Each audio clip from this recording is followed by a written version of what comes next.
Hey guys good morning नमस्कार जय Jagannath welcome back to my channel मु रिजी पुणी थे आसी आउ गोटे नुआ ब्लॉग को लेकिन आपण आगे आज रेसिपीटा रही सागर रेसिपी आउ यहाँ हूँ देहपाई कि बहुत विटामिन रे भर्ती आ बहुत भल साग जोटा कि हूँ कलम साग।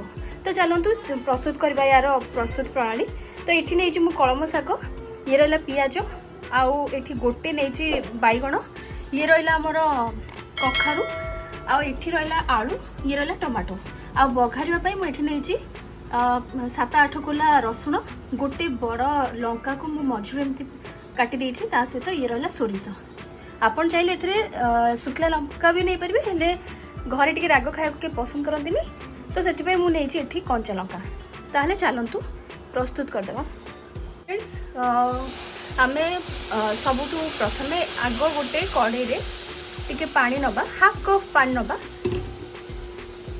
एबे पानी फुटी सारा पर एथिरे सबु जाक जहाँ भी परिया काटी रखिथिले जेमति कि हमर आलू रहिला बैगण रहिला आ कखारू सबु किछि को एथिरे पके दबा।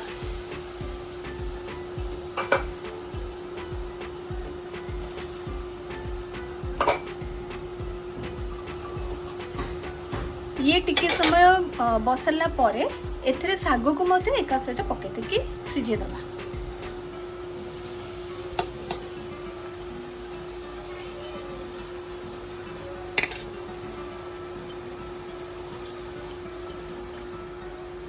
सबु किछि साग पनीपरिया पकई सारा पर यहाँ को आम घोड़ी रखिदबा कि समय पर छाड़दबा।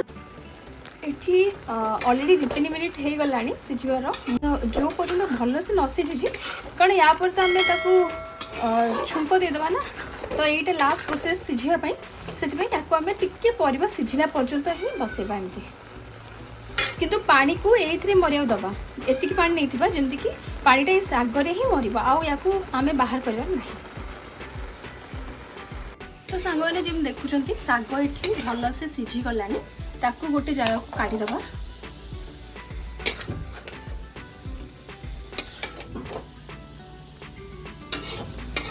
अब जो पानी देती पानी से ही मला मु ताकू बिल्कुल काढ़ीनी यही भाया आप अल्प पानी देवे जमती कि पानी तारी भितर सिझीज।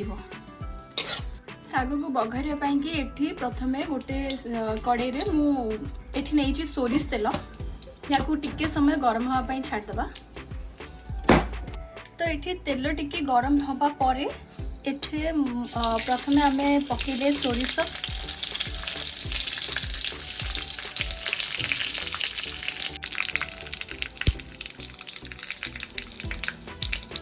सोरिष टिके ताती गलानी एबे पकेदबा पियाज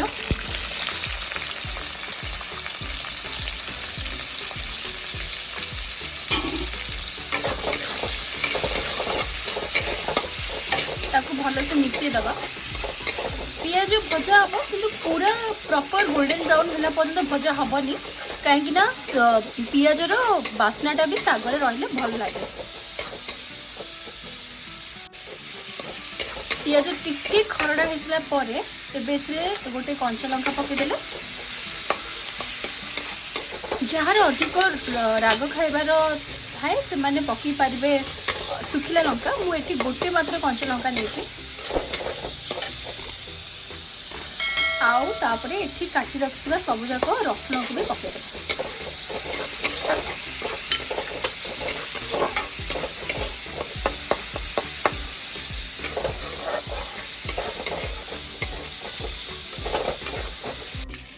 एठी सब किछि भल से टिके खरड़ी हो सारा पर पकाईगला आमर टमाटो टमाटो को भी भल से पूरा मिसई दबा।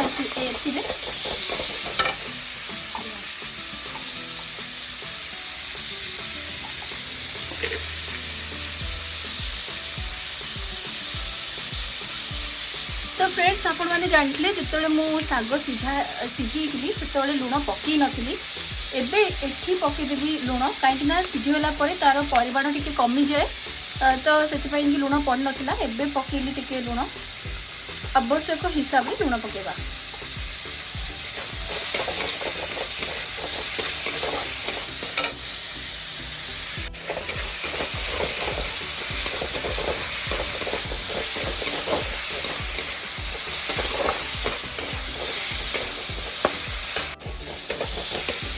टमाटो पियाज सहित भलसे मिसीगलाणी या आउ खरड़ा दरकार नहीं। एबे जो साग आम ऑलरेडी सिझे रखी एथिरे पकेदबा।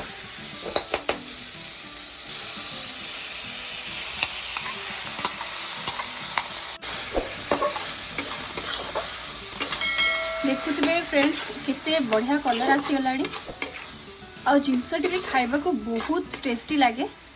लोक मैंने तो प्रायतः सब कोशला और अलग प्रकार साग खाया को भल पाती।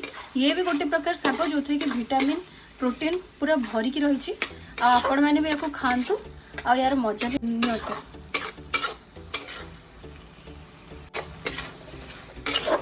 यही सागटी विशेष करके डायबिटीज पेशेंट मानक कि बहुत भल।